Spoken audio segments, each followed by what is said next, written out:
Entrepreneurially Thinking is a presentation of BioSTL and CET, Center for Emerging Technologies, with Rare Gem Productions, changing the way you view new ventures, including you on the pathway to success with your business in the St. Louis marketplace and beyond. Now here's your hosts, Cheryl and Christy, in a very special Evening With series episode of Entrepreneurially Thinking. With a live audience, now let's get thinking entrepreneurially. Live. This is where I usually remind people that we are inviting our listeners to step outside their comfort zone. And so when Jade mentioned before that we had hit our stride, it was just about that time. She said, and now you get to do it in front of people. And I said, no, we don't. I believed that if somehow I don't know, sabotaged her, I would not have to do that.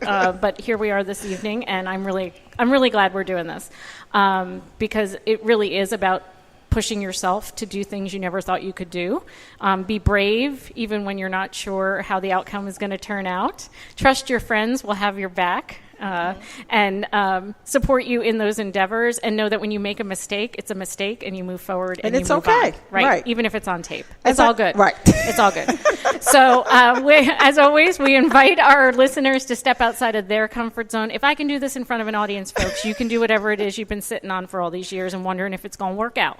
So, we want to hear all of the stories from our guests. Cheryl's going to introduce our guests for this evening. We'll take a brief break. And then we'll come right back into the main part of our program. Absolutely. Our first guest discovered her passion for basketball at her local YMCA at the tender age of 5 years old. That is amazing. She dreamed of becoming a star athlete, was recruited for Division I basketball. She excelled at the sport. However, when an injury sidelined her basketball career, her new path involved a communications and business focus. We will be speaking with Kalia Collier, and we're going to learn more about her path to become one of the youngest owners of a pro women's basketball team, the St. Louis Surge. If you haven't been to one of their games, it's amazing. Oh, you're missing out. It's a lot of fun. Our next guest is a best-selling author and creator of the Model Health Show, featured as the #1 health podcast on iTunes with millions of listener downloads each year. Millions. I heard it's not each year, each month. Graduate of UMSL with educational focus in business, biology, and kinesiology. He took this knowledge and founded Advanced Integrative Health Alliance, a company that provides wellness services for individuals and organizations worldwide. I am pleased to introduce to you Sean Stevenson. We're going to hear his story and how he turned a potentially devastating diagnosis into a new mission for his life, which ultimately propelled him towards his entrepreneurial pursuits. Thank you for joining us, Sean and Kalia. Lastly, we have, last but not least, this dapper man sitting here, Mr. Cobb. He said he liked my outfit. I love it. I'm telling you. I love everything about that it. made my year. Yes. She's happy now. Really, truly, honestly, made my year. And see, and Hilberto's in the audience. He's going, I told you. Oh, see? And now I'm really happy I put my big girl shoes on because it was the whole ensemble. Look, for Gotta her wear to the put big on the girl big shoes. girl shoes tonight, you are Really, doing something. I Gotta wear the am big girl good. shoes. I'm just gonna tell everybody that Cedric said I know how Well, to dress. Cedric Cobb completes our triad of this group of dynamic and innovative entrepreneurs in our midst tonight. Cedric had a passion for basketball, but focused on attaining his business degree from Pittsburgh State University. I'm going to tell you, or actually Christy's going to tell you about his background in basketball. Okay, all right. He grew his knowledge in business by working for various organizations as well as founding his own ventures. Currently, Cedric is the owner of Best Wardrobe Solutions, an international men's fashion tech company, and is also the president and CEO of Edge Business Solutions. We're going to hear more about his and our other guests' journeys when we return. So, as we always say, stay listening. Now here's Make It Happen with Keith Sales Pro.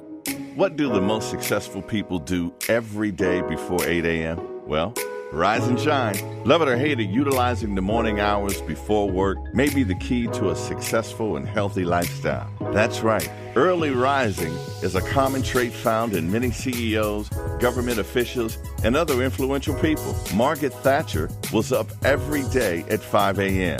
And Robert Iger, the CEO of Disney since 2000, wakes up at 4:30 a.m. every morning. Here are 5 other things you must do. Number 1, exercise every morning, at least 30 minutes a day. Number 2, map out your day. Set your goals and priorities for the day. Number 3, eat a healthy breakfast and all meals when possible. Number 4, visualize the day. Meditation, prayer, or quiet time. And number 5, make your day top heavy. Put most of your workload at the beginning of your day when you're the freshest. Today, remember, it can happen. It will happen. And together, we will make it happen. Follow Keith Sales Pro on Facebook or Twitter at Keith Sales Pro, or visit his website at KeithSalesPro.com. It can happen. It will happen. And together, we will make it happen. Hi, I am Khadija Mahdi, and I am the Vice President of Return to Favor Home Care Services. Thinking like an entrepreneur, I would like to share my business with as many people that I can.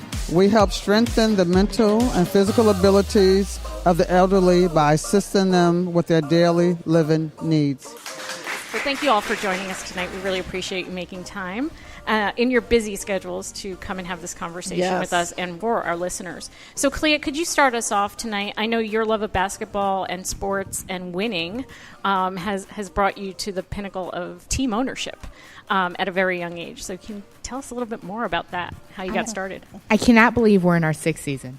I can't believe you're in your 6th season either. From taking over ownership in 2011, the past 6 years now have been dog years if we've been truly building in the St. Louis community, gaining the traction, the momentum, and the support that we've been able to generate over the past several years. And to see where we are now, 2 championships later, we're packing the house now at WashU Fieldhouse, and it's steady growing. It's blossoming. And so to see my passion now actually come into fruition and the vision is actually being executed, it's an amazing experience. You were a basketball player yourself, so it doesn't start with the St. Louis Surge.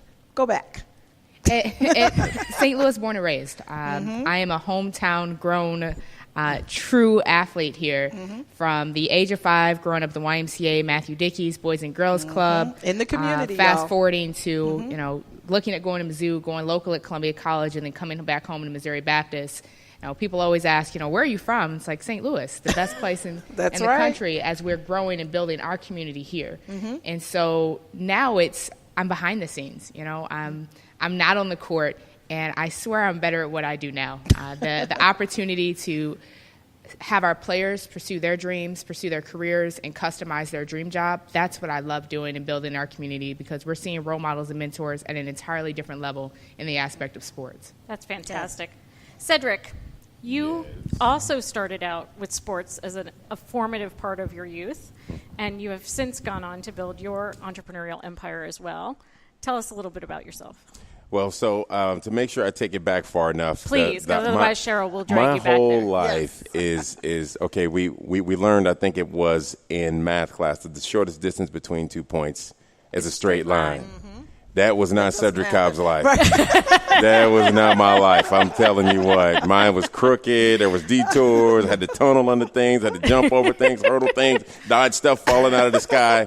It's been amazingly adventurous, I'll tell you that. So I grew up also in St. Louis. I've lived all around the city. Grew up the oldest of 4 kids on my mother's side, and also the 6th youngest of 20 kids on my father's side. Wow. Whoa. My dad was a Rolling Stone, you hear me? And he had no parts of my life whatsoever. So I never, ever, I probably was mad at him for about 5 minutes, and then I realized he just has an inability to be the type of father that I would need. So what I did, I looked at other men in the community, and I took bits and pieces of them and said, hey, I want to be like that. I want this piece and that piece and that piece. And I started to build me. So so when I had an opportunity to play basketball, I was a really late bloomer. I didn't start playing until I was 13 years old. Oh, boy. Wow. Then opportunity came to play for our very prestigious AAU basketball team, and I ended up meeting a gentleman that got eyeball to eyeball with me and said, you know what, Cedric, I believe in you. And the only thing I did was believe him. And so ever since that point, that one infusion of faith in me has led me way down the road to many different things. Wow. And I bounced around a couple different junior colleges and settled into Pittsburgh State University, won a championship out there my junior year, and got my business management degree from there. Had 18 job offers getting out of school. Wow. And 18. never looked 18. I've Wow. always been a fast tracker, and the reason being is because I am willing to outwork you. There you go. And that probably came from that whole athletic background. It came from having to fight for everything I've ever had, and I don't have a problem with just doing it naturally. I don't expect you to give me anything. I'll work for it. I'll work harder than what you're willing to do it. Now you ain't willing to outwork me, but that's okay. No, I'm Let's go. kidding. Let's go. We got a lot of athletes up here. Let's go. Well, one thing I'm gonna, because And I'm he not did one not of them. mention. So if you need somebody to clap really loud, get your water and towels, I'm your girl. We need you. We need you. I know you do. I know my part. I'm going to talk about Cedric. You didn't really say this, but I'm going to say this. Uh-oh. I mean, Cedric is a record holder for men's basketball at Pittsburgh State. How you get this information? Don't worry about it. We had to dig. We dig in people's backgrounds. Jesus. He was a member of PSU's 1999 MIAA championship team. He's an all-time letterman. He was featured as a standout player. So this guy just didn't play basketball, okay? He played at a very, very high level. So I just want to give you your accolades, my brother. Thank you, ma'am. I thank you. Excellent. And Sean, you've been bringing your A game for quite a while. And one of the reasons why we wanted to make sure that we touched on how sports has influenced all of your lives very explicitly and implicitly is the strength that you gained from being in control of your body, in control of your abilities, and in control of your destiny. Yeah. Tell us how you got there. Well, look, guys, I grew up right around the corner on Texas right here. We're on Jefferson this evening. Yes. Yeah. And, this was really a transformational place for me because this is when I was kind of waking up and becoming more independent, around the age of 12, 11 years old. And my aspirations were what were around me. I lived right next door to a crack house. And so, and also seeing my stepfather, people in my house utilizing drugs and alcohol on a regular basis. And I saw athletics as my way out because that's all I could conceive of, or music, which is kind of cool that, I do stuff on, the radio and on podcast now, so I'm using my voice. But I was going to go, he's got that voice, dude. Girl, stop. So... And have you seen the photo on his website? Oh, yes, I have. Okay. Y'all better go check that out. They need to calm down, man. And so, calm down. And so not really having role models, that was my aspiration. And I devoted myself, I was like, and to see it now, I have a 16-year-old son. He has that same DNA, like after practice, he's practicing. And that's what I was doing, even if my mom's friend, she worked at Emo's. So I would run, I'd run 2 miles to grab the pizza, Oh, wow. And so just always adding in a component of a way to train myself. And, it showed up on the football field. I was at a different level than everybody else that I was playing with. It looked like I was playing with kids, and I was a kid, But all of that really hit a wall when my health began to deteriorate because also in the environment, as you guys know as well, we're not educated about how to take care of ourselves. And so also my favorite corner store was around the corner. We take a food stamp, I could get 100 pieces of candy for $1, and so that was my life. My body was made out of like sugar, Swedish fish, and and candy cigarettes, And so just the raw materials that I was making my tissues out of, I had no idea that it mattered. And so I started when I was 16, I broke my hip just running, at track practice. And then eventually I got diagnosed with degenerative bone and degenerative spinal disease when I was 20 years old. So it kind of was like a little relief because I figured out what was wrong with me because at 16, I just had about a dozen more injuries when my body was falling apart. And obviously my aspirations for, going to the next level were taken away. But it was all it was the best thing that ever happened to me because the tremendous amount of suffering that was going to take place from 20 to about 22 and a half really tempered me. And I truly believe this statement, and for whatever you call it, but, God doesn't call the qualified. God qualifies the called. So I really feel that life was qualifying me for the work that I'm doing today. And, to put a bow on the story, spoiler alert, I got well. But it was really through transformation of my thinking first and foremost. But right nutrition, right movement, right relationships. Sleep was a big thing, which, I'm very honored to say I have an international best-selling book on sleep now because it's so important. But after I changed the way that I was relating to not just people in my life, but relating to food differently and thinking about, like, how can I make my body out of really great stuff? Right. And that led to the birthing of my career eventually. When people saw the transformation that took place with me physically, people started asking me for help. And, I said yes. And what's amazing when I read about your story is that doctors were telling you, oh, you're not going to get better, right? Yeah. It's not going to work. It's incurable. Yeah. It's the whole mind, body, I think, faith piece too. Yeah. And you had the faith and the wherewithal to say, no, this is not going to impact me in this way. And I think that can carry on through entrepreneurial pursuits too. When people tell you no, that's, to me, that's just another door. That means, okay, that door can't go through, so I'm going to go through another door. Okay. Absolutely. So I think your story exemplifies really that spirit of all of you guys, the entrepreneurial spirit that you have. Yeah. And we appreciate you being here. So I guess I'll turn it back over to you because I always talk too much. Oh, and I usually sit next to her so I can tap her on the arm. But it is a conversation. Right. So what we always tell our guests too is feel free to chime in and don't necessarily wait your turn. We're not going in certainly orders. When we have non-recorded, I was going to say normal, but off-air conversations, we don't always wait our turn, so to speak. I don't. Sorry. Sean, you touched on something briefly about what I've seen you describe before as transformational mindset. And I've heard echoes of that in Kalia and in Cedric's comments as well. What does that mean for you? Wow. In what context? Just the overall context or as far as an entrepreneur? As an entrepreneur. Yeah. Okay. Well, it's really important. So who here is an entrepreneur, by the way, or has sidepreneur? The hustlepreneur. We got at least half the room raising their hand. So I can tell you this, and I'm coming from a place where, again, I grew up in poverty. I was broke like most of my adult life as well, having kids and this kind of thing, because I didn't approach this correctly. Because it starts with this fundamental principle. When you are working at a job, you're in a value extraction paradigm. You're going there and trading your time to get something from that organization, right?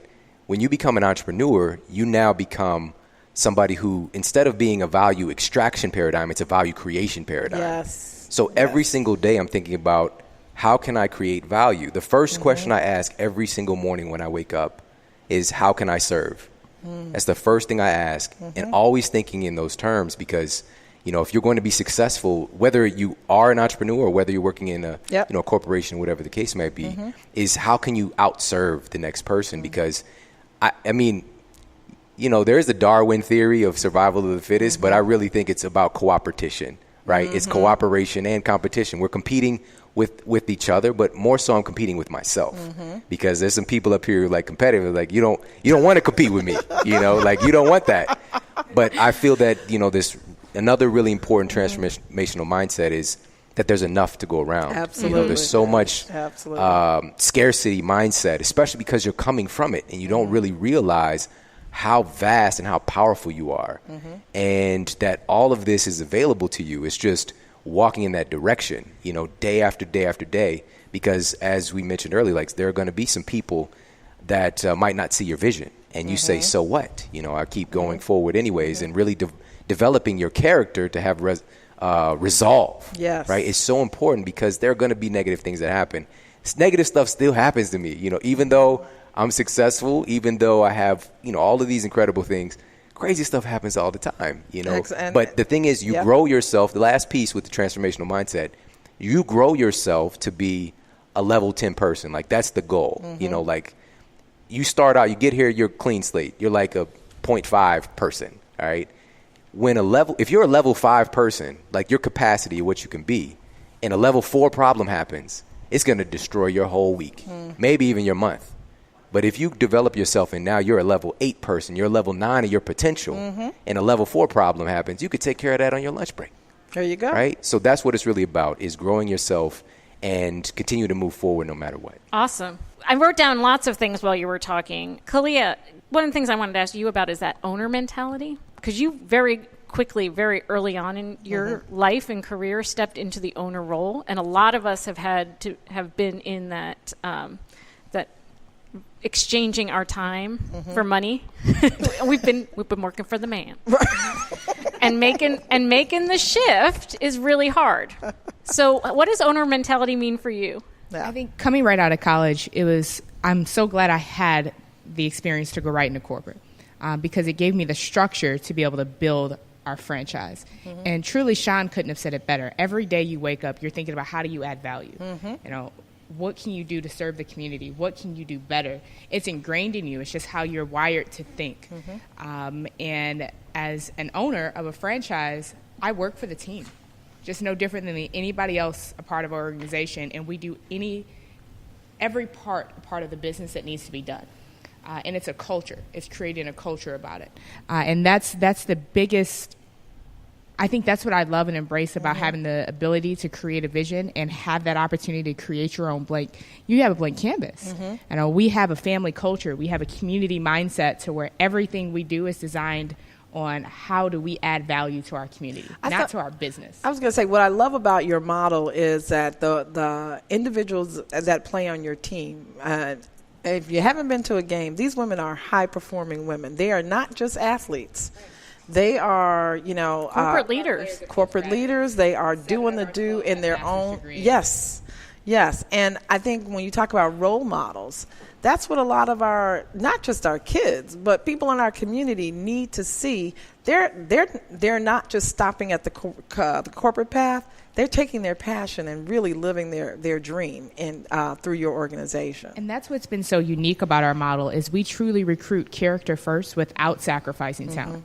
And we're not just doing it in women's sports. We're showing that it's transferable in men's sports, but that's how you're supposed to recruit a part of any organization. You don't just want someone's ability of their job. You want to know that you're recruiting a great person to be a part of your organization, that they're going to be a great team player. They're going to collaborate with each other. We're going to work hard to get the job done. That's no different than what we do on the court than what everyone else should be doing off the court. Absolutely. Cedric, you came from corporate. You started a couple companies. Then you have a consulting business. Now you work with athletes, right? Am I making that up? No, not anymore. So I am 100% hyper focused on men's fashion technology, and I have another technology company that's getting ready to launch in the backdrop here really, really soon. So stay tuned. I can't quite tell you about that just yet. How did you get into that technology, that men's fashion? Because we see you sitting right. Y'all don't see him on air. I'm just saying, if he would dress my husband for one day, I got him. The happiness that would reign in my household would be amazing. I can do that. That needs to be a gift for you. I think, and I love him, but he wears an engineer's wardrobe that he can take off the shelf. Ouch. And he knows this. I'm not saying anything I haven't shared before. It's all Whoa. serial killer stuff. Well, I do work now with you've guys taken like it that. a step further than I was anticipating. God, honey, I love you. I love you. So let me tell you why I started this company. It's because, so when we talked about adding value, where it really comes from is that when you look at the men's fashion industry, guys are expected to work hard and make money, but when it comes time for us to spend our money, we get served our products and our services on a garbage can lid. We just don't really get the best. His fault. We don't get the best. We don't get the best value for our dollars. Now, you ladies go in, you can buy a pair of socks, and they wrap it and fold it and put it in a bag and a box, walk you to the door, give you champagne. They really take care of you guys. So instead, I started to build my business based off serving men on a square plate. So when we talk about value, when you look at the industry, it's constantly deteriorating in the retail world. You got major department stores that are scaling back. You got a lot of people making a shift to the internet because they've built their businesses based off price and not off value anymore. It requires a relationship to really build value. Or otherwise, people will just try to outshop the problem and get it cheaper. Absolutely. Well, that's not the business model we operate off of. We don't even have sales. Okay, it's based off of, if you really, really want a deal, then you're just not our customer. There you go. That's really it. You've defined your customer base. Absolutely. But it's also allowed guys to step up because they get great treatment as a result of it. So when you talked about fashion technology, so what we've done is that we've taken our patented product, which is called the Best Pocket Square Holder, and that's what launched our company 2.5 years ago with a $4,000 investment out of my pocket. So now just fast forward here, we sell tons of different things, pocket squares, pocket rounds, neckties, socks, and a couple different other things. But we also launched the only mobile app of its kind for men. And it's called Best Wardrobe Solutions, and it is a one-stop hub for all things men's fashion and hygiene. How to fold pocket squares, tie neckties, how to iron a man's shirt properly, how to shake hands the right way, how to wear boutonnieres, how to fold a suit and keep it from getting wrinkled when you need to travel. We even have a man cave section in there that talks about being an entrepreneur. It's a 3-part video series with Les Brown in there talking about the entrepreneurial mindset. So it's not just what I was thinking about the app. I was thinking, is this like the kangaroos where you have the shirt that matches the pants? My husband would love Garanimals. Not at all. Not at all. They're laughing at me. It's far deeper than that. The guys really, really love it. And I think being able to bring something so unique and focused on your customer like that, I'm sure you're getting some great feedback around that. We do. We actually have sold our product in all 50 states, 31 countries. Half of those 31 countries have at least one reseller of our product. We got 250 points of distribution across the country, and we just signed a purchase order with Van Mar, which fantastic. is 32 locations. 2 years, guys. 2.5 years. 2.5 years. Yeah. So I know. Go ahead. We're going to come back in just a moment and come back and talk about how all of you are revolutionizing the fields that you're in and how we can inspire others to do that in their own passion space. We all have stress in our lives, and not all stress is bad. But when we live with high levels of stress called toxic stress, we're not achieving our greatest potential. Do you know when stress is too much? Do you know when it's unhealthy? Do you know when you could use some support to manage stress and overcome the difficult things that may happen to you? We'll take 5 to find out how you respond to stress. Take the time to care for yourself and thrive, because when you feel better, you'll do better. You'll see. Visit AliveAndWellSTL.com to learn more. My name is Taylor Toretto. I am a project manager / business analyst at the Reinsurance Group of America. Entrepreneurially thinking means to me, if you look at the traditional sense of the word, entrepreneur, it means someone who undertakes the business or puts himself at risk. It's finding creative ways to solve everyday problems and trying to change the status quo or change the way people think about things, change the paradigms that surround us. So, Sean, what Cedric was hitting on earlier was really about how he's been revolutionizing his space. What has it meant for you to come into your own health and wellness, working with individuals, and then to catapult into this whole nother level of doing the work that you do? Yeah.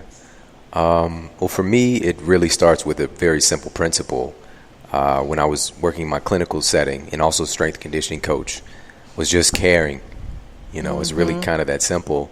It's kind of an audacious thing, but I just cared, and I really devoted myself to helping that individual who's in front of me, no matter what it took. However, over time, that's not scalable. Right. And especially if you care about people, it will really drain you as well, and I knew that there were a lot of other people who wanted that same attention. So, and I would have people come into my clinic, and I would put on my board, I'd walk them through, this is how diabetes happens, I'm showing, here's the beta cells and the pancreas, all this stuff, and then the next person comes in, I do it again, and I'm just, one day I just realized, I need to write this down or, record it or something. Right. And I know that feeling. That was that was the birthing of the podcast. And so with the podcast, I feel that, part of the thing that I think that, if people, when they see me and hear my story, would think that I'm successful, would be that I think this is so important because we don't really get this. You have to be yourself. Most definitely. And authentic. We get into the game and it's a natural thing. You want to mimic or you want to fit into the mold of what already is, but that's not innovation. That's not really reaching your potential. And so I allow myself to be myself. I became more and more me and expressing all those facets of myself in the show. I'm not just nerd. I'm also a cool person. Oh yes, and, I will vouch. We like to have a good time, and and also caring. Like I actually care. Yep. It's not necessarily like a masculine trait, seemingly, but making that something that's to aspire to. And I see so many dads who reach out to me every single day, dozens of times, just thanking me for sharing, my story with my family, my kids, following my Instagram stories and things like that. So for me, the innovation in my field really came from being fully myself, because I'm kind of part like Einstein and part Ice Cube in a way, like I like just it. kind of, it. imbuing all of those things Right. and being fully myself. And it just put me in my own category. That's like even geeky though, hot. I think that I'm going to coin that one. That's like geeky hot. I But like that. I'm in a very crowded niche. Like the fitness space is like one of the, if not the most competitive Right. field. And how was I able to achieve this was, again, just being fully authentically myself, caring more, really diving full force into that research. No matter what happened, I still show up and get the job done and give my 120% no matter what. I Absolutely. think for most entrepreneurs, the being authentic, because a lot of times, entrepreneurs look and they see a model or somebody out there and go, I want to be like them. But like them is not like you. And I think what's so important, what you said, is being authentic, caring about what you're doing, and not just out there trying to make a dollar. I used to tell my residents when I was being Dr. Cheryl Watkins. yeah, when I was in that hat, I would tell them, when you start seeing patients as dollar signs, you need to get out because you're going to hurt somebody. Yeah. And I truly believe that, and thank you for sharing that with our audience. Kalia, you've talked with me and others about how there are a lot of different ways that you can go about owning and running a professional sports team, and that you're very purposefully bucking the mold. How is that manifesting itself for you? Our vision has evolved to where, our entire vision is to revolutionize the impact of sports in our community.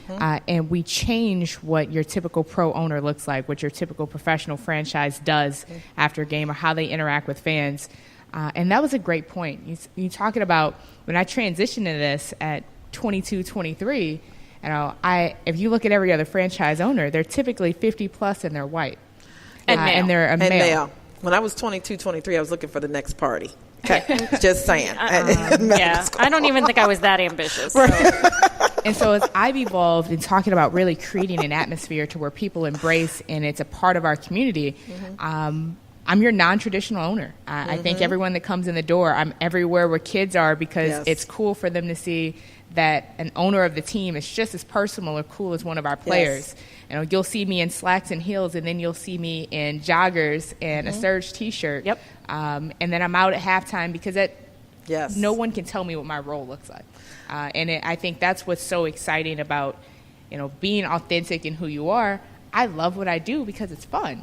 People could be anywhere else on a Saturday night, but they're at a Surge game, and we want to make sure that you see how grateful we are, too. I brought my 14-year-old at that time last year to a Surge game because he's a big baller, played AAU, plays on the whole AAU thing. And what's interesting because I said, I'm going to take you to this game where you're going to see some women play. He was like, you know what, they're not as good as blah, blah, blah, right? Came to the game. There was Kalia walking around and said, that's the owner right there. And Kalia was so, so wonderful. She came over and she met Tyler. And afterwards I said, I think I said, yeah, I know her. He was like, you know her? Okay. And Mom became cool. Yeah, sort of, kind of. But for him to see these women that were performing on that floor, I mean, that was one of the best games I've been to. So, of course, we'll be back, but I think it changed his mind. And I think that's what's key. It's redefining what winning looks like. Yes. Truly, the national championship ring is the cherry on top. And it's big. It's a big cherry on her finger. We are redefining winning through education, through our community involvement, through our leadership of what you see off the court that happens to yield the right results on the court. And very positive role models for our kids, especially those who love sports, to see, you know what, these are women doing this. So I appreciate that. You changed his whole I can't wait to create the culture to where you no longer look at attending a women's game as attending a women's game. Right. It's a basketball No one game. goes to a Cardinals game and says, oh, man, I'm going to a men's game tonight. Right. And so as we change that culture, as we break those stereotypes and that perception, we get to set that standard. And we take that with great honor. So let me ask you, Cedric. Okay, you've been very successful in what you're doing. What are some of the challenges and obstacles that you've had to, as you were building your business, and what were some of the naysayers saying? How did you get around that? Because we all face it, right? Yeah, I guess so. I guess it just depends on if you want to listen. Well, that's you know what key. I mean. It's I'll kind of take it all the way back from just being able to do public speaking. Okay, when I grew up, I went through a stint for about 2.5, 3 years where I had the worst and most severe stuttering problem you could imagine. Well, you don't have it and now, I don't know dude. where it came from. No one did, and trying to overcome that situation. But one of the things that really gave me a lot of courage was that when you start to talk about public speaking, when I looked at the number one fears that humans have, it's the number one thing. So I realized that the only person that would judge me by me attempting to public speak would be someone that doesn't even have enough courage to get up and do it themselves. So immediately I could look across the room and say, I am 90% more brave than all of you guys out there. All y'all. Than all of you. So if you got one negative thing to say about me, I go, okay, you get up here and do it. That's right. Oh, no, I don't want to do it, right? So entrepreneurship is the same way. My chair in my office is red. On purpose. Power chair. Because it is a hot seat. You hear me? It's a hot seat. And I tease people sometimes. I said, you're more than welcome to sit in the seat. And you get all the responsibility that comes along with it. That's right. No. We don't want that. Let me stay over here in my lane right here, okay? So there's not a lot of people that really have enough courage in order to do it. And we know courage being defined as the presence of fear, but the willingness to move forward anyway. That's one of the things that really keeps me going. So when you talk about naysayers, that stuff really doesn't matter. It really doesn't matter at all. I know some people go, well, I don't have a support system. I don't have this. I'm like, I don't know. My mentality is just really different. Mine is that I don't expect anyone to give me anything. I'm willing to outwork the next person. So here's kind of my philosophy. I work like it depends on me. Okay? But I pray like it depends on God. Ooh. That's There the you go. difference. That's really the formula for faith with works. Yes. Work like it depends on you. Like, I don't have no help, ain't nobody go help me. And then pray like it depends on God so he can come into it and elevate it to a supernatural level. Wow. So that's really, really That is my way of powerful. thinking about it. I really live my life like I'm an immigrant. Okay? I come over here and work like every day is the last day I'm going to work. There you go. That's why me being here today was such a fight with Jade. And I'm like, Jade, I got stuff to do. I got places to go, girl. I can't miss out on this. I can't miss out on that because it's serious. Well, I hope life is serious for me. You're giving our listeners a real lot gift. of knowledge. Yes, and A real gift. Yes, I mean, all 'cause of you guys. that's why we are. call it entrepreneurially thinking. Yes. Sure. Because really what happens between your ears is 90+% of Huge. it. Right. To actually get your feet to do what you need to do. Right. I want, our time together is going to go super, super fast, and we want to leave time for our audience to ask some questions. Yeah. So one of the questions I'd like to pose before we make that transition is the influence of your parents. I mean, we've talked about the situations you came from and the neighborhood you grew up in, but I know that what our parents are able to bring into our lives and inspire us to do, either by example or lack thereof, is really an integral part of who we end up being. Does anybody want to take the lead on that? Because I know that I've seen in your personal histories just sort of a reflection on what got you where you were going. I've been incredibly blessed. My mom and my dad have been amazing support systems for me. My dad was my first basketball coach at the age of 5. And watching me and growing with me along this journey. And it was interesting for me because when I transitioned to Surge owner, my dad became the head coach. Oh. And it was temporary, until I could find someone to fill that role. And little did I know, my dad took it incredibly, like he was all in. And I had to make a tough decision. I had to let go of my father. And it made for a rough Thanksgiving. Ooh. I kid you not. It made for a tremendously rough Thanksgiving. Firing dad. Can only go one of two ways. It was a huge moment for me that I love my parents. They have been so supportive and motivational for me to get to where I am. but they couldn't intricately work with me in my business. That's being a business owner. That's making a hard decision. You guys make great fans, but I can't have you at the table with me making decisions because you don't look at me as the businesswoman that I'm becoming. You look at me as your daughter and your baby girl. And so that having that separation, but always knowing and being grateful for the opportunities of where they got you. But I've been very, very blessed to have multiple, I'd say, parents come in because you pick things of people that you aspire to be like. You know, you emulate the greats and you build that a part of who you are. And I think people take for granted, or they think about what their parents haven't done for them. And, you know, I look at a lot of the owners that I've had the opportunity to meet now, and they've had an amazing gene system. So, you know, dad was a billionaire, and then they get this and they get this. And that's not how my journey went. Now, we're a startup franchise, but I am forever grateful for the work ethic they instilled in me. You know, if better is possible, then good is not enough. Awesome. And so you keep excelling. There's no level and no room for you to be complacent. And that's what I was brought up with. Gentlemen, I'm getting a lot of head nods from both of you. Any thoughts you want to add? Go ahead. Wow. So this is a great question because it's really getting to the core of, you know, who we are. And for me, my example, you know, I'm fortunate that, you know, my parents allow for me to be here. But, you know, for my circumstance, my parents were a very great example of how not to be, you know, and so I can put that positive spin on it. Like, I'm not going to do that thing. I'm not going to do this thing.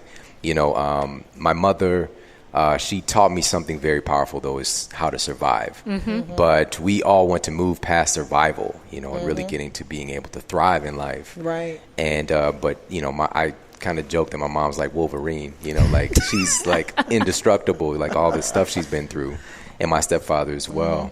But, you know, I had this, and this is why today I am so honest, you know, and I really, I can't even lie to my kid, you know, like your kid be like, you know, Dad, can I stay up? You know, you make up something just like, no, there's going to be like termites or something, like some random stupid thing we'll say just to like, you know, just to dismiss them. I can't do it. I'm so honest because my mom was not. And I really picked that up. I made a decision because, and the thing is, not to bash anybody, but she meant well. And everybody does.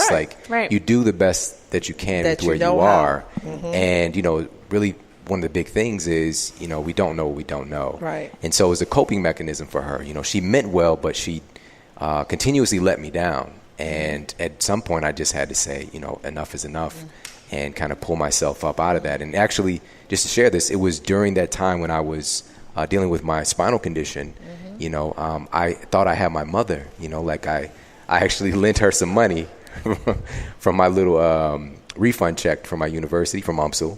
Shout out to that refund check, man. It got me through, man. That's right. But I lent her some money, and I knew not to do that. And, you know, when she was supposed to show up and bring it back, it never happened.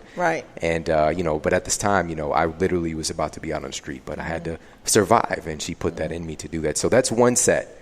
The other set, because, you know, like she mentioned, you know, we get to pick and choose, but I was really fortunate to her parents, you know, my grandmother and grandfather, I lived with them until I was about 6 years old. And this is when kids, like, we're in a theta mental state. So, like, that's why they believe in, like, Santa Claus. Everything is real. And so you're very impressionable. And so this is where I really saw an example of unconditional love. My grandmother and grandfather were an entity. You know, she literally died after he died. She couldn't live. You know, and so that's what I have today with my wife, you know, and I had an example of what a great relationship looks like. And also instilling in me the love of education. I remember she would work with me. I got this little Garfield writing book, and, you know, I learned how to write, and it's just like it just turned my world like into all these different colors, and and that stayed with me, you know, no matter what came later, I still had those seeds that were planted, you know, and so both of those environments really helped again to shape my character. That's amazing. Take us home, Cedric. Sure. So for me, my dynamic is extraordinarily different. So you heard earlier that I did not have a father in the household, did not have a father figure in the household. Was not really that discouraging, honestly. Got you. So, so currently, right now, I actually work with my family. My family works for me. I employ them. Wow. So my mother is got over 38 years of master seamstress experience. Wow. She is my director of product development, and she is amazing at what she Wow. does. Okay, my brother also is a master crochetist. He can make anything out of a ball of yarn. Okay, I want to hang out with him. It's I taught amazing. myself. It's and amazing. I think mean, we need to the spend some talent quality and time creativity that my Wow. family has is nothing short of amazing. And then I have my other brother and my sister. My other sister works for me full time in a production role, and then my other brother works part time from time to time. But when I am in my space, I'm the CEO. Right. I am not your brother.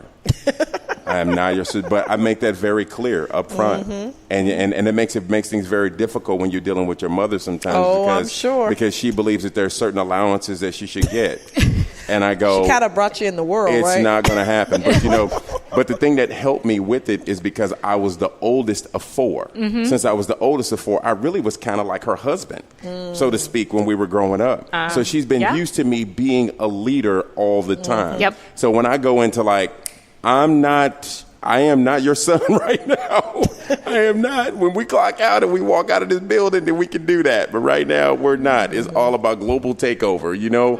And so with that, my dynamic's very different. But like they say in basketball, they say, well, look, I put the ball in your hand. I'm the one that taught you the game. My mother did the same thing for me. She grew up. She was always kind of been a hustler, you know? Even she used to hustle illegally there for a while. And then she turned honest. And we used to do flea markets at Soulard Market and all these different things. So all of my young teenage years was every single Saturday I was there learning how to say, how you doing? May I help you today? How much is this? Oh, because it's this much. Oh, how much? I give you 5 for. No, I need 7. You know, those types of things. I really learned the interaction of a business person, and I loved it. I soaked it up. And when I would make money, when she'd go to the bathroom, she said, babe, you did a great job. That's awesome. I'm like, I like making money. How do I make more money? What else can I sell? Can I sell this cup? You know, I'm looking for stuff to sell. I'm selling my old toys. I'm building bikes. Right. I'm doing it all. I start getting merchandise. Mom, you think I could take this little part of the table right here at the flea market and sell my little 5 items? And I really got used to that. And I loved it. And I knew eventually I'd be able to come back to it and it would be full time. And it wasn't until I got into my mid-30s before that actually happened. So your mother introduced you to entrepreneurship. My mother introduced me to it, and I went and she gave me the first brick, and I went and built a skyscraper off of that thing. That's phenomenal. So at this point, we're going to open up for questions from our audience. Yes. And Miss Jade is going to take us through that. All right. We'll just go ahead and jump in so we can maximize this time we have. Say your name and your question. Hi, my name is Cassandra Johnson. My question for you, each of you, is this. What was your greatest business defeat, and how did you bounce back? Ooh. I've had a lot. I've had a tremendous amount. I think from my first home opener, 2012, I printed 5,000 tickets. You couldn't tell me anything. I had all these tickets. I was like, it's about to be packed in here. And we had 1,200 people show up. Ooh, that was a great first home opener. You know, talked about hitting the pavement, but that was just a minute bump in the road of what you're thinking is going to be the result, and you realize you can't stop there. And I think what I've learned is this roller coaster of entrepreneurship, right? It's the highs and the lows, and they come at the same time sometimes. It's crazy, but every challenge is an opportunity. You embrace the hurdle. The best thing you can do is underestimate me. That's how I feel. It's and so you have so many defeats that they become bumps in the road to where you stop looking at them as devastation, because he's right. Once you've built yourself to a certain level, you just roll with the punches. There you go. That's an entrepreneur. Well, I'm just sharing what just came up in my head, the first thing, because, again, there's a lot of those bumps along the way. But for me, I mentioned earlier that, which is just kind of crazy, but I can't say that I didn't. It wasn't my intention, but, I have an international best-selling book. It's in 13 countries and all this stuff. But my first book, let me tell you, man. Do you still have them in your trunk? They was in my garage. It was on a pallet. I was like, for you sure. propping up tables and corners and all sorts of things with them. This book was, and somebody tagged me just today on Instagram with that book from like 10 years ago. Wow. Whatever. I'm like, ooh, it hurts a little, but it's like, oh, it's kind of good. But I wasn't ready. I wasn't ready yet. Yeah. You know, it was, I had these big aspirations of like, this book is going to change the world. But I still was finding my voice, which is a big part of it. But I got to do that in that space, to really become a writer. I did some things prior to that, but to really hone my skill, my craft. And that experience, of thinking, we're going to sell, 100,000 books or whatever, and maybe doing, 1/20th or 1/30th of that, and a lot of hard work just to move those units. Again, I ended up with a lot of books in my garage, but the next step was I learned in that process a very valuable lesson of don't write what I think people need to hear. Don't try to sell them what you think they need to buy either. I found out, and it's like Henry Ford. Henry Ford was like, if I would have asked people what they wanted, they would have asked for faster horses, right? So, but I'm not Henry Ford, right? You're not Steve Jobs. It's not like that's not what we need to do. We need to ask people what do they want. And so for me, I was just paying attention. Like we did a couple episodes of the Model Health Show on sleep, and they ended up being like in our top, 10 or 5 most downloaded episodes. I was like, this is something people are really interested in. And so I started to put more focus into it, and I tested things, and it became a huge bestseller. I independently published it first. And now, since that happened and we sold so many copies, the major publishers were like, it was crazy how they were fighting it out to get their hands on me in this book. But it was starting with this huge failure. All right. I mean, huge failure. Leah's got a stadium full of people who would take a freebie if you want to. Yeah, right. We could have collabed, gave those books out, whatever. And she had tickets left over. I'm just saying, she got at least 5,000, right? But the bottom line takeaway though. Right. There you go. The need. The bottom line takeaway is to just keep moving forward. I didn't quit when I had that failure. And then I ended up having this really great, successful experience, and I just kept moving. The only people that don't make it are the people that quit. It is that simple. Say it. Absolutely. So I would say for me, one of my greatest business failures and kind of like the bounce back is I'm thinking, I came up with this incredible product that guy's been needing it for over 100 years, and it solves an age-old problem, and it just makes sense, and everybody should get it. And let me go ahead and contact some of the big boys that's out there in the industry, and they're going to jump all over this thing. They're going to be able to give us a huge purchase order, and we're going to be down the road, baby. I'm about to quit my job. It's over. Yes. I was ready. And then I started calling them. And then someone won't call me back. And then someone won't email me back. And then the email ain't the right person. And they say, no, you need to email this person. No, for real, you need to email that person. Then email this guy back. And I was like, wait, why y'all making it so hard, right? And then I finally get a hold of a really, really good retailer, Nordstrom. Ooh. Yes. And then they call me back. I was like, they called me back. It was a call. Wasn't an email. A call. I'm like, oh, yeah, I'm about to close him. Look, you get on the phone with me, it's over. He gets on the phone with me. I send him a sample. He's like, Cedric, we really like your product. However, we believe that your product is not necessarily the solution to all men's fashions in this particular piece. And we think your packaging is too mainstream for us.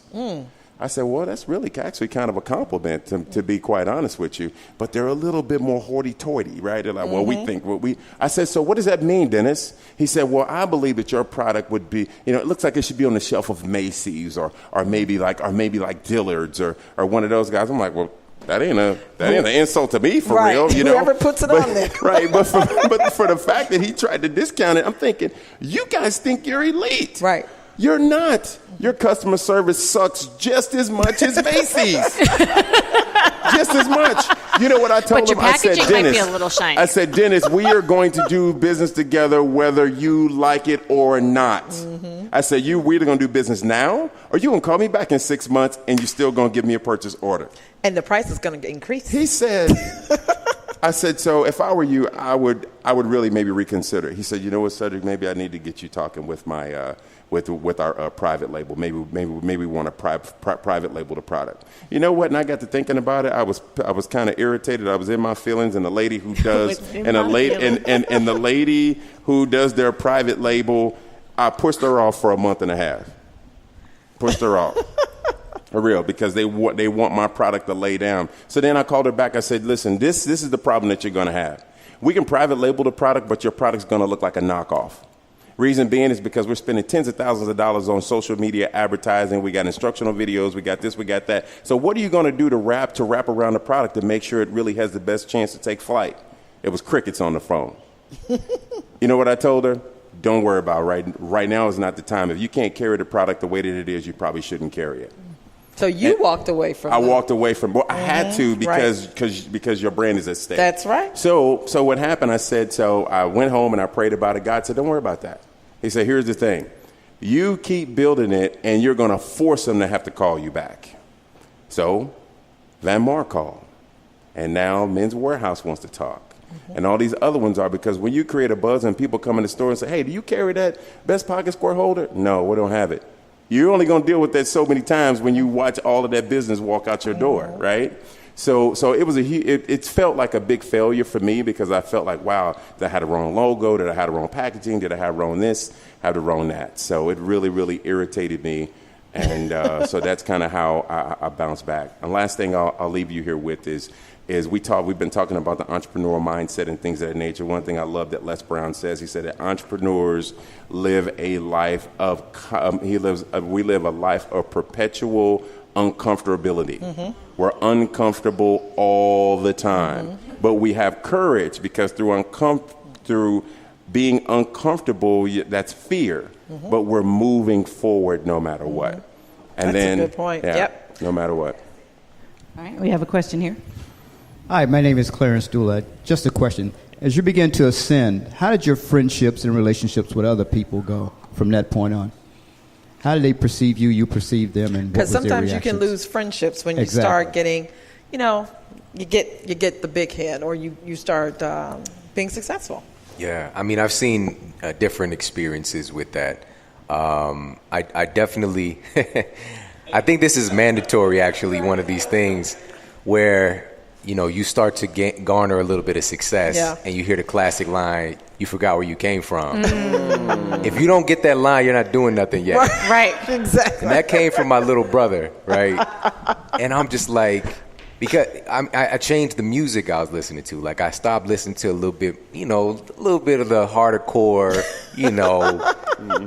whatever. Yeah. Tupac, whatever it was. I just chilled out on it a little bit. And he got wind of this little silly thing. And I was just like, because when I left the house to go to college, he was listening to the Spice Girls. I'm like, what are you talking about? But he still approached me with this, like he tried to find a way, because I didn't. I continued to carry that with me. Even today, regardless of if you guys even ask the question, I'm going to share my history. Right. Because I know very strongly where I come from. And it's just because the people that love you, and you already know this, you know the answer to this question, as you begin to, elevate yourself, it becomes uncomfortable because they have you in a certain perception. And when that begins to get shattered, there's two parts. One part is the fear that they're going to lose you. And it's a very real possibility, because if they don't, it's like puzzle pieces, if they don't begin to fit anymore, and you withholding your mission and your vision for your life. But the other part is it's a call to action within themselves. If they know you, especially if they know you, and they can see what's possible for you, that's scary. It's going to hit their soul like, wow, I really need to, I could be doing so much more. Yes. And so what happens is the sabotage, the little side comments, all these things. It's not that they don't love you. They love you very much. It's a fear. A fear of them becoming greater and fear of them losing you. That's a good point. Man, that's great. That is very. Sum that up perfect. Hello, my name's Taylor Toretto. Oh, sorry about that. I put that in a bad spot. We're knocking over beer bottles. Dominoes over here. Don't. So I was team captain of my men's track and field team at Chico State University, and we had some of the best talented runners nationally and even in the world in some cases. And something that I've come to realize as being a former athlete is every athlete, no matter what level they get to a point where they recognize their mortality in their athletic career, and they have one foot in and one foot out doing something else. Mm-hmm. And what was hard for me to witness in a leadership position was watching that identity crisis among my friends, where they had a fear. And as you guys were saying, that feeling of being uncomfortable. They always knew who they were and what they were doing. They were always an athlete. Now what's the next step? How did you embrace that? At what point did you form that process of keeping your athletic identity and using that energy towards your entrepreneurial instincts? I'd love to take that question. I want Cedric to take it also because he's been in close relationship with several professional athletes who have been through that, and has helped them with that as well. Absolutely. So that particular identity crisis, I'll tell you that I almost went through it, but the thing that kept me from going through it really at all was this. So number one, my goal was going right into playing NCAA basketball. My coach will tell you. Matter of fact, he called me, about 8 to 10 years after I was done playing basketball, and they called me on conference call and said, Cedric, we want to create sort of like this little shrine of you because we thought you were such a great exemplary basketball player that you came to school, you had a strong plan A, strong plan B, strong plan C, and you were really vocal about it. And you were like, well, I'm going to do this. If that don't work, I'm going to do this. If that don't work, this is what I'm going to do. And you never wavered from it. So one of the things for me is that when I went to go play NCAA basketball, I said, okay, my goal is to go play professional basketball overseas. And so I wanted to maximize my opportunity to play in college, so I had the best opportunity to go overseas and make money. Well, I had 2 offers to go overseas, Istanbul, Turkey, and Madrid, Spain. The money wasn't really all that good. Keep in mind, I was graduating college with 3 kids and a wife. Okay, so I graduated college with 3 kids and a wife. Went there with a wife and a kid. Came home with 3 kids and a wife. Okay, they know how that happened. My journey was interesting, bro. Right? So it's not a lot to do around there. So that's all. But anyway. You needed a few more games. I needed a few more games. I know, when the season was over, it was like, hey, a game is a game. He had a hobby. He had a hobby. Okay. So anyway, what happened for me is I had already had a strong plan B. So I knew that. So I'm staring in the face of 18 job offers, and I'm also staring in the face of 2 opportunities to go overseas and play ball professionally. So I said, well, dreams are a lot like license plates for your car, right? So you get to choose whether or not you want to keep that car next time. Say, hey, your tags are about to expire. Then you look at your car, you're like, I don't even like that car no more. You're like, I don't want to renew the tags, put a for sale sign on it, sell it, get rid of it, you buy something else, right? That's really how dreams work, honestly. They do have an expiration date on it depending on what it is. So for me, I said, and so I took about 3 months. And I said, let me just make sure I am going to not live with any regret if I say no to going overseas. And I did that, and I really had a chance to flesh it out of my system. And I said no to both contracts, and I shift my focus to being in corporate America and being a fast tracker.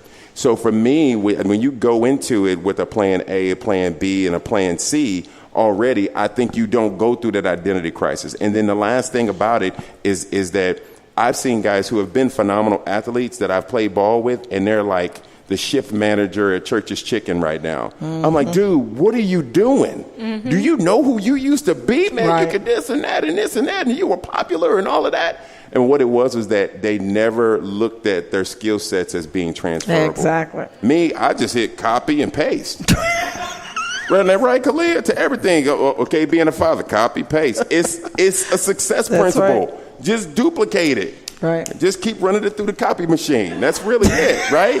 That's the way I look at it. So, but then I also used to run a national nonprofit organization with a lot of celebrities and pro athletes. And I watched these guys. Some of them were rookies. So I watched a lot of guys that were rookies. And they're coming in and they're wild-eyed. I mean, these guys don't even know what to wear to a gala. They're wearing like a gold chain and a green T-shirt and some Jordans and some jeans. I'm like, hey, dude, you're out of dress code. You don't have a suit? Right. No, I ain't got a suit. This is what I got. You say it's a red carpet event. Not for the hood. Right. Not for the hood. We got donors here. There's millions of dollars up in here. What are you doing? So so those guys, they were struggling to try to get an identity. Then I work with all the guys that were retiring. So those guys really struggled a lot because they realized, here was the key, and I'll say this and then I'll pass it over. The key was that they realized they did not build great relationships while they were playing, because that's how you get to live life after your sport. But instead, if you just focus on the sport and say, this is what I do, I play ball, and that's it, and that's all. But all these people you walk by, donors and other resources and opportunities that you have to build relationships to do some big things. So it's always thinking a step ahead, step or two ahead. So anybody that's very tunnel vision, they're going to go through that crisis hard. I was not one of them, but I've seen it.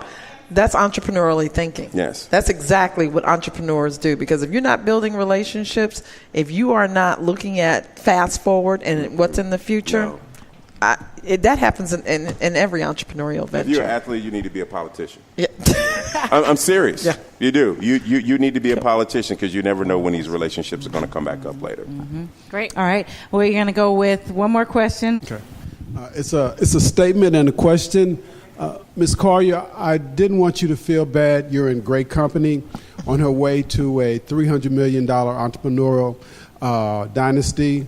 Beyonce fired her dad too. Right. Exactly.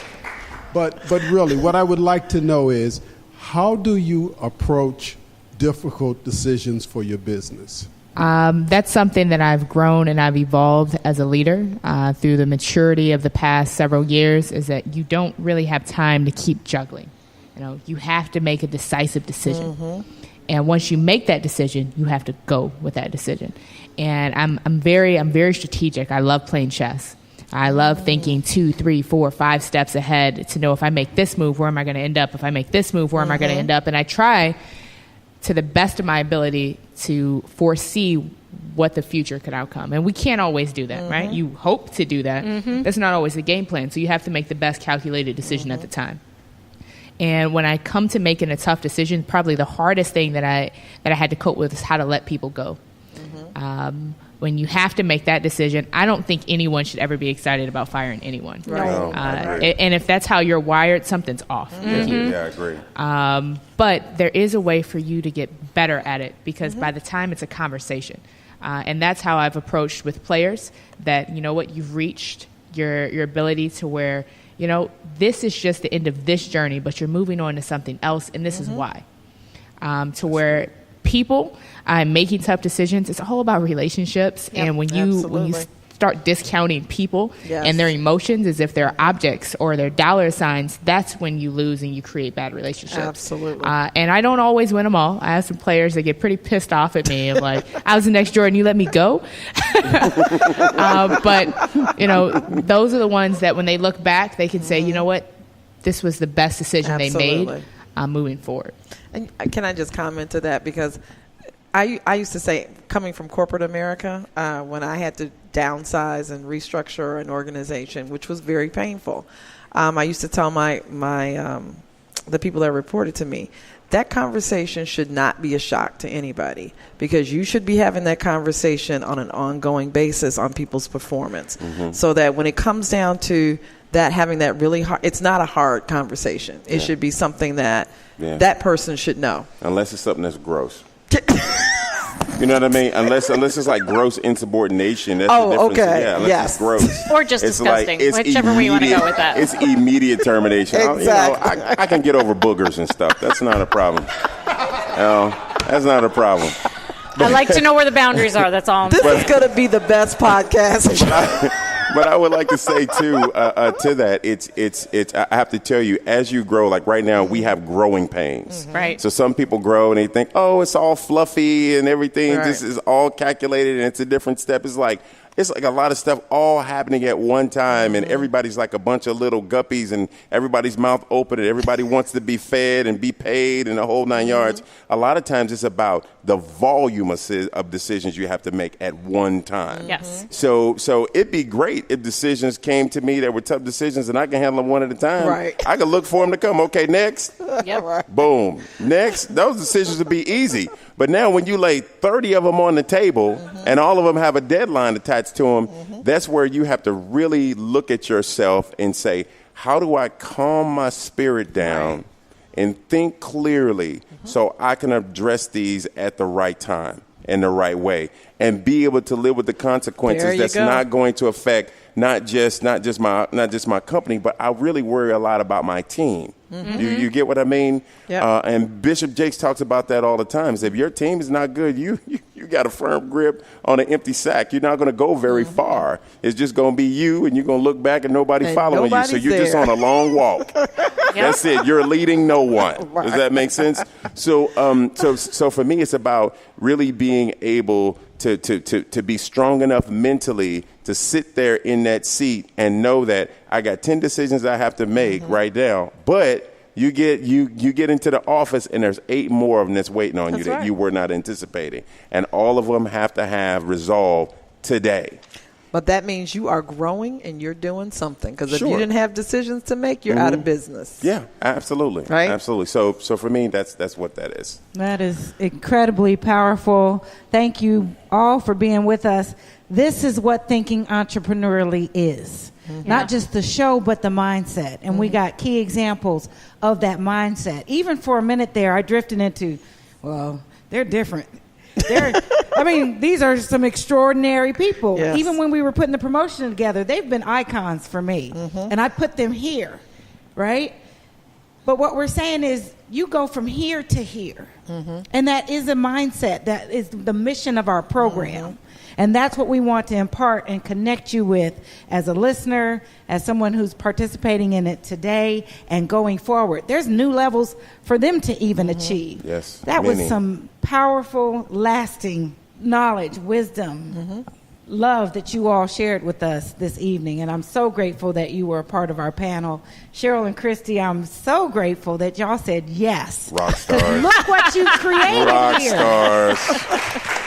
Well, we are grateful that you saw something in us. And Jade, let me just say something about this woman here. Oh, man. Talk about growing. Jade is a woman that is a very giving woman. Yes. I can echo who that. Is very, she is incredible.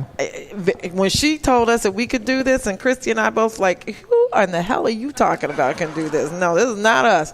Jade put faith in us to do this, and we appreciate this. This is really a threesome here when we put a program together. Jade was, not like trio. that. It's a trio. It's a triad. It's a trio. We were with you. And she's a phenomenal woman. She makes us sound good. She makes us, and behind the scenes, Shu is our engineer back here. Beast. Who makes us sound wonderful. So I just want to thank the audience, too. You guys, thank you for coming out. Thank you for supporting the podcast. Thank you so much. So the hashtag is eThinkSTL. Look for that. Follow the thread. You can follow every episode, a weekly episode of something fantastic that you haven't heard, connections to things that you may not know of. And there's a lot going on in this ecosystem. Mm-hmm. Share. You can just copy the link. You can even drop it in a text to somebody. So all they got to do is click the link and they can play it right there. Listen on the go. Listen if you start feeling down or doubt or not sure what to do. Mm-hmm. And for sure connect with it if you're trying to build and grow something. Please, we appreciate go do that. you. Yes. Go do be you. authentic. That's right. Those will be our parting words. We want to also thank Christy Jackson for hosting us here at the all-new DK Annex. Woohoo! That's an entrepreneurial story as well. We have an episode with Christy on it. We also have Vita Thurman here. Yes. And one of our Jeffries. That's right. Oh, Vita Jeffries. Vita Jeffries. Oh, did I forgot the hyphen there. He going to get me because I know, right. That's my That's been a icon minute. right there. And she most certainly has been a guest on our program. Yes. We thank you, and that's it for us tonight. Thank you. Changing the way you view new ventures, igniting your thinking about entrepreneurship. It's Entrepreneurially Thinking. Get connected and discover more. Visit our website for show notes, resources, information about our guests, upcoming events, and of course, all your favorite episodes. If you have any questions, be sure to leave them for us in the comment sections, and be sure to leave us a 5-star rating on iTunes. The best way to show love is to share. Let everybody know that you're thinking entrepreneurially. So visit our website, entrepreneuriallythinking.com.